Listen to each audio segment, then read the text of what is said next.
transmit na po ba sa Office of the President? Yeah, it's ready for, I think Wednesday. Signing, sir. Wednesday na ata yung signing po. Thank you, sir. So, that's what a future day certain. In fact, gusto na niya, I think he'll even sign it before he left. But I think print May printing.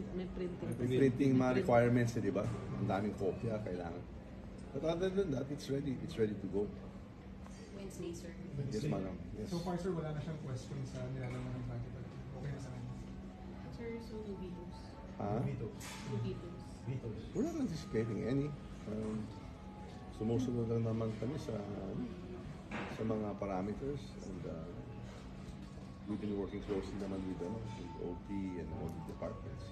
Okay, si Pangulo with the deletion of confidential funds from civilian agencies. I think so because both houses agreed upon it. In fact, the heads of the departments agreed to it naman.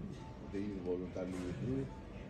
And the president has sort of minded as much as possible to minimize the CIFs and the civilian departments or agencies and other focus where it's best suited with some of the security issues, defense, the Coast Guard, that's what you can see. Yeah, so we with additional budget for Coast Guard, sir.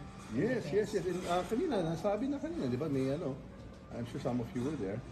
The Coast Guard got this 5 more vessels from Japan. So that's good also, making sure that our coasts are well attended to. Elaborate more on the memorandum